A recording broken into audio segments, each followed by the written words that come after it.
Very good morning, students. Today we will study about the birth narrated by A.Z. Cronin. It is a chapter of class 10 from Snapshot. This extract has been taken from the Citadel. In this chapter, there is Andrew Mansion, newly medical practitioner, students who has just begun his medical practice as an assistant to Dr. Edward Page in a small wealth mining town of Ballinsully. ये जो उदाहरण लिया गया वो Citadel से लिया गया है, मींस नगर के दुर्ग से नामक एक लिया गया है। इसमें क्या होता है कि एंड्रू मेंशन नाम का एक मेडिकल स्टूडेंट्स होता है जो इसने अभी मेडिकल की परीक्षा पास की है और एक बलेनली के छोटे से एक सिटी में जिसका नाम वेल्स माइनिंग होता है, वहां डॉक्टर एडवर्ड पेज के यहाँ सहायक के रूप में अपनी मेडिकल प्रैक्टिस स्टार्ट कर देता है।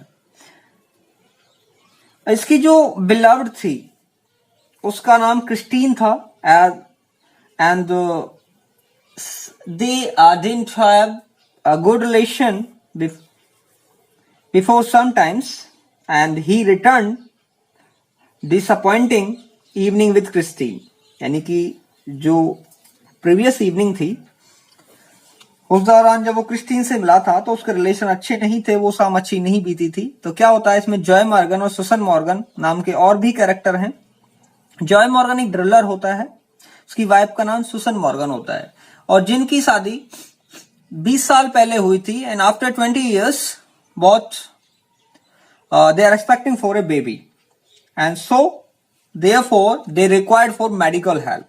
क्या होता है कि इनकी शादी 20 साल पहले हुई थी, उसके बाद और उनकी वाइफ को बच्चा होने वाला था, इसलिए उन्हें एक मेडिकल प्रैक्टिस की जरूरत थी, यानी कि मेडिकल हेल्प की जरूरत थी। In birth, the writer described how Andrew Manson, a young doctor, made frantic effort to save nearly a stillborn child। इसमें बर्थ में बताया गया है कि एक एंड्रू मैंशन नाम का एक नौजवान डॉक्टर किस प्रकार एक बच्चे को बचाता है। It was a miracle his tireless efforts succeeded in saving both the mother and the child। और एक चमत्कार करके दिखा देता है, वो बच्चे और उसकी मां दोनों को बचा लेता है। Andrew mention was a young doctor. Andrew मैंसन एक नौजवान डॉक्टर था। He was dedicated and hard working. वो अपने काम के प्रति वो समर्पित था, बहुत ही हार्ड वर्किंग था, एक मेडिकल प्रैक्टिशनर था। We find Joy Morgan waiting for Andrew Manson at midnight. हम देखते हैं क्या होता है कि जब जो एंड्रू मैंशन था वो अपने घर ब्रिगावर पहुंचा तो वहां जॉय मॉर्गन नाम का एक व्यक्ति आधी रात को उनका इंतजार कर रहा था। Joy was a driller. Joy एक ड्रिलर था। He got married with Susan, और जिसकी शादी सुशांत से हुई थी। सुसान, उसकी वाइफ का नाम सुसान था। नियरली 20 years है वो 20 साल पहले उसकी शादी सुसान नाम की एक लड़की से हुई थी। Joy wife was expecting a child after 20 years of their marriage. अब 20 साल के बाद उसकी जो वाइफ थी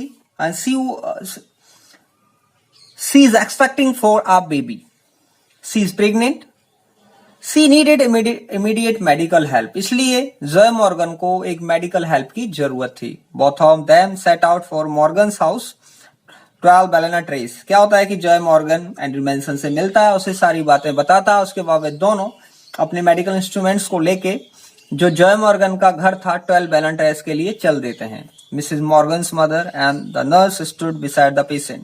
जब एंड्रू मैंशन घर पहुंचता है तो देखता है कि मिसेज मॉर्गन्स की मदर, यानी कि जो सुशैन की मॉम थी, वो और नर्स वहां खड़ी हुई थी। Mrs Morgan's mother was a tall grey haired women of nearly 70। यहाँ उसने मिसेज मॉर्गन्स की जो मदर थी उसके अपीयरेंस के बारे में बताया है। वो लंबी थी, ग्रे हेयर्ड थे उसके, और लगभग उसकी उम्र 70 साल की थी। Andrew had to make a choice to save the child or perform his duty towards the child's mother।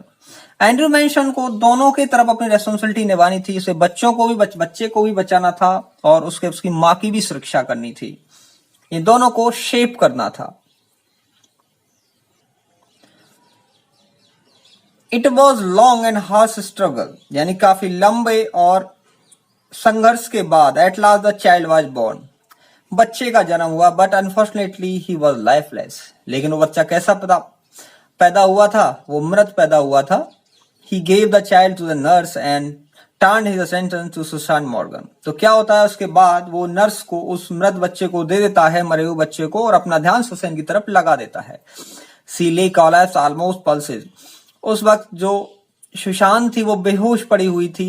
Almost pulses, उसकी पल्सलेस यानी कि नाड़ी भी नहीं चल रही थी। The doctor injected the medicine after a few minutes of feverish efforts Sushant heart strengthen. क्या होता है कि डॉक्टर उसके बाद उसे सुशांत को इंजेक्शन दे देता है और कुछ समय के बाद सुशांत को होश आ जाता है, उसके हृदय को मजबूती मिल जाती है। She was out of danger now. अब सुशांत बिल्कुल खतरे से बाहर थी। Then he asked for a child. तब डॉक्टर एंड्रयू मैनसन ने उस बच्चे के बारे में पूछा जो मरा पैदा हुआ था। The midwife placed it beneath the bed. क्या हुआ था कि नर्स ने बच्चे को बेड के नीचे रख दिया था। He was pulled out among the newspapers. उस बेड के नीचे बहुत सारे अननेसेसरी आर्टिकल्स और न्यूज़पेपर पड़े हुए थे, वहां उसने उस बच्चे को रख दिया था। क्या होता है कि एंड्रयू मैनसन बच्चे को न्यूज़पेपर से बाहर निकालता है। ही वॉज ए बॉय, और देखता है कि एक लड़का था, परफेक्टली फॉर्म, पूरी तरह से। His body was white and soft, और उसका जो शरीर था वो सफेद पड़ गया था और मुलायम था। द लिम्स सीम्ड बोनलेस, और उसे पकड़ते ही ऐसा एहसास हो रहा था जैसे कि उसमें हड्डी ही नहीं है। The child suffered from asphyxia, यानी कि बच्चे को एस्फेक्सिया नाम की बीमारी थी, means the lack of oxygen in the blood. Asphyxia जो बीमारी होती है वो होता है कि बच्चे की जो ब्लड में ऑक्सीजन की कमी थी, therefore it was not able to take breath and it was in unconscious condition. वो बेहोश था। तो Andrew Manson ordered for hot and cold water and 2 basins. उसके बाद क्या होता है कि एंड्रयू मैनसन ने देखा, कुछ केस स्टडी में देखा, अपने समैरिटन में देखा कि किस प्रकार कोई मेडिकल जो प्रैक्टिसेस की जाती है, ट्रीटमेंट किया जाता है इस कंडीशन में। तो उसने देखा कि उसने फिर उसके बाद एक होल्ड और कोल्ड वाटर मंगवाया, यानी कि गर्म पानी और एक ठंडा पानी, और 2 बर्तन मंगाए। He went on plunging the child into the ice and into the hot water. उसने बार बार बच्चे को कभी गर्म पानी में कभी ठंडे पानी में डाला। 50 मिनट्स पास्ट। ऐसा करते करते उसे 15 मिनट बीत गए। बट नथिंग बेटर हैपन, लेकिन कुछ भी रिजल्ट हाथ नहीं लगा। Then he went on rubbing the child with a rough towel. तब उसने एक टॉवल से बच्चे को रगड़ना शुरू कर दिया। ही went on crushing and releasing the little chest with both his hand. फिर उसके साथ साथ उसे बच्चे की छाती को दबाना और छोड़ना भी स्टार्ट कर दिया था। He was trying to get breath into that body. वो उस बच्चे में सांस डालने की कोशिश कर रहा था। देन ए मिरेकल टुक प्लेस। तो उसके बाद एक चमत्कार होता है। The child gave a short heave. बच्चा छोटी सी सिसकी भरता है। The doctor रीडबल्ड his effort. Doctor ने अपने प्रयास दोगुना कर दिए। The child was gasping now. अब बच्चा वो धीरे धीरे आहा भरने लगता है, हाँफने लगता है। डीपर एंड डीपर, गहरी गहरी सांस लेने लगता है। His skin was slowly turning pink, और उसकी जो स्किन थी वो धीरे धीरे पिंक होने लगती है। Then finally came the child's cry, और अंत में बच्चा रोने लगता है। Andrew gave the child to the nurse.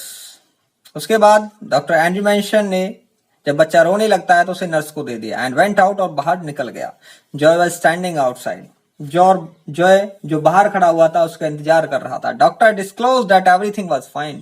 Doctor Andrew Manson ने जॉय को सब कुछ सही सही बता दिया कि अब दोनों की हालत बिल्कुल ठीक है। Both the mother and the child are safe now. बच्चा और मम्मी दोनों ही ठीक हैं।